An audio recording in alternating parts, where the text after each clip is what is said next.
It's another awesome week. It's sunny skies in South Florida. I don't know, but I think it's also sunny in the Northeast. The weather has been absolutely fantastic as we run down 15 days before we all go and vote in the United States. As one would have said back in May, it's going to be a landslide Biden to the biggest coup in U.S. history, Kamala Harris, and that she's got the vibe to get us to the finish line. And here we are with Donald J. Trump serving fries at McDonald's. I wonder if he ate as many as he served, but that's another question. But if it was Kamala Harris, they would ask her questions like, did you use enough skin stuff so that your hands didn't get so oily and your face? But no, the media frenzy about Donald J. Trump continues. But today we're going to go down a bit of a rabbit hole, one probably more controversial than most, because we're actually going to talk about something that you really don't know exists because the media just is afraid to cover it. Now that I start a little suspense here, let me start off. Welcome to the Rant Network. My name's Stuart. That's David. He's my co-host, or I'm his co-host. It depends what side of the screen we are. A little hint. If I'm on this side, chances are I'm going to turn into a little bubble. And if he's on this side, he turns into a little bubble. But hey, who knows? David can swap our positions anytime. Here, it's all about raw, unfiltered dialogue. We serve as an outlet as we voice opinion, exchange ideas from every corner of this planet. And this issue, as we dive into, is a current event. And we also cover pop culture, politics, and quirks of existence. Whether we're venting over what happens today or we're venting over what happened yesterday, we're always going to be telling you what we feel and how we feel it, unafraid. So sit back and relax, because David is going to rant. David's going to rant. You know, ladies and gentlemen, I got to ask you a question while Stuart has all the whirling in behind him back there. What's whirling in our brains is, why are we so afraid? That's my question for this morning. Folks, let me ask you this question. You've been listening to American news and you've been hearing about all these Latino gangs, you know, whether they're from Argentina, Cuba, Venezuela. We saw what happened in an apartment complex with the Venezuelan gangs. There were attacks in New York City that made coverage. And it's fascinating to see how, again and again, how certain lawlessness individuals get media attention and are denounced by the media. Do you notice who's not on that list, ladies and gentlemen? Those Muslim/Arab gangs that have been absolutely filthing your streets, destroying statues, destroying property for the last year. Yeah, ladies and gentlemen, since October 8th, those gangs, paid gangs, those organized gangs, have been going on and on in your streets, in your neighborhoods, in your community centers, on your parliament areas, in public places, in shopping malls. The list goes on and on. They've done damage. They've harassed people. They've assaulted people physically and verbally. All right? They literally injured police officers in the process. They carried weapons with them. But you don't hear that. Nope. How come, Stuart? You want to know why I believe they don't? It's because, once again, our friends in the media who have this absolute inclination that there is the oppressor and the oppressed, right? And you and I, us white men, are oppressors. We're colonizers. We're the privileged class. So therefore, as a result, everybody else is the oppressed.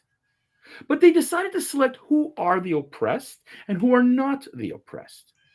If you look in this campaign right now, it's very, very interesting. Just the Harris campaign, focusing on African Americans, the plight of the African Americans, by offering weed and by offering, money to, Black entrepreneurs, men, and they're absolutely harassing men, Black men, to go vote for Kamala Harris. And if you don't, it's a threat to democracy. You're not doing your duty. Yada, yada, yada, yada.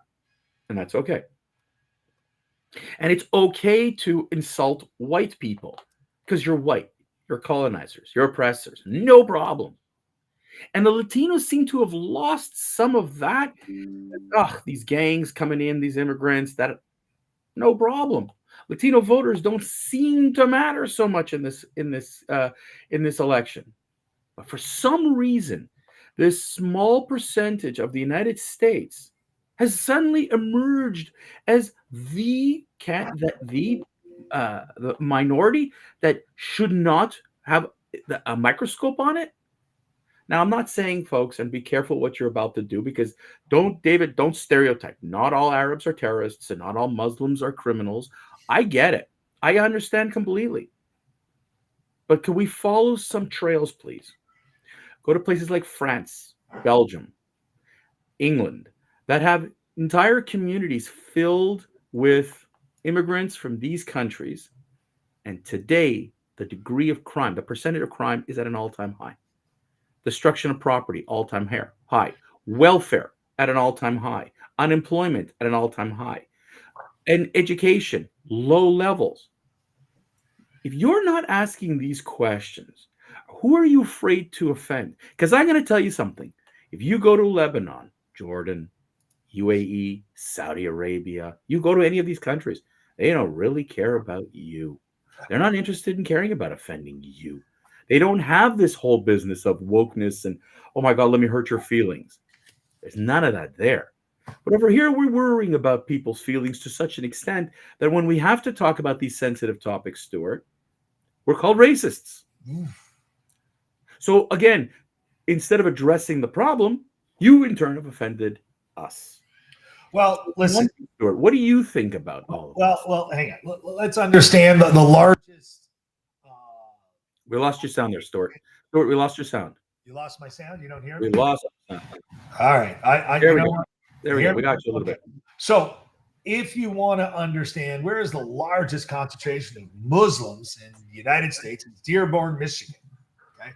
Mm-hmm. But it's not about the everyday Muslim we're talking about. We're not talking about the Western version or the 1970 Muslim. We're not talking about the 1950 Muslim. We're not talking about the I want to get along with the rest of the world Muslim. And you know what? There's a lot of them. And you know what? I applaud them.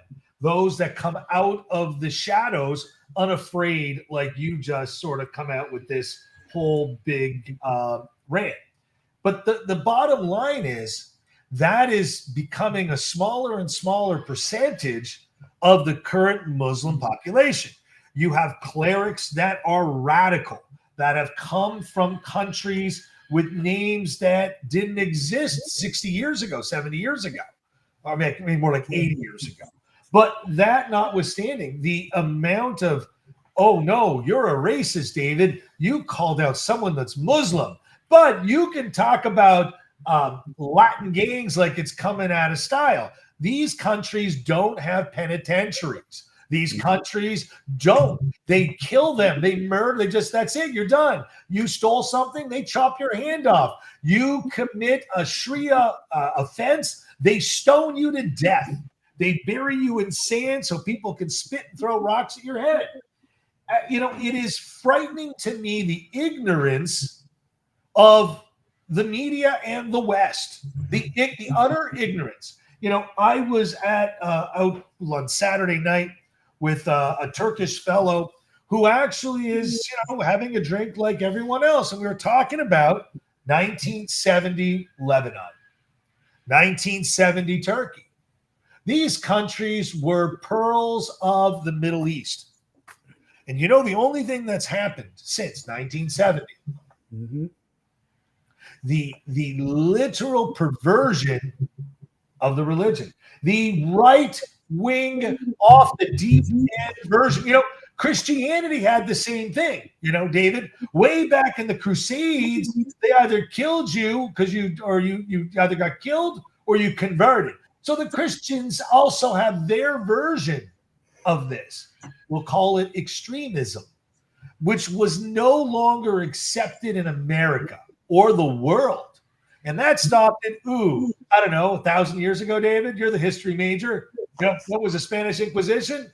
I don't know, 500 years ago, 400 years ago. I don't know. 1492 it ended. 1492. So I was close. 500 plus years ago. So here we are in the modern era, dealing with a form of extremism, no different than the Spanish Inquisition. Now, David, the media didn't cover that event very well either. Yeah, but so you know what? It's the fascination is what you're allowed to say and what you're not allowed to say. And again, we're back to this whole business again. If you want to go, like think about what statements have been made. We've talked about this in previous rants, and folks, go back to some of our archives.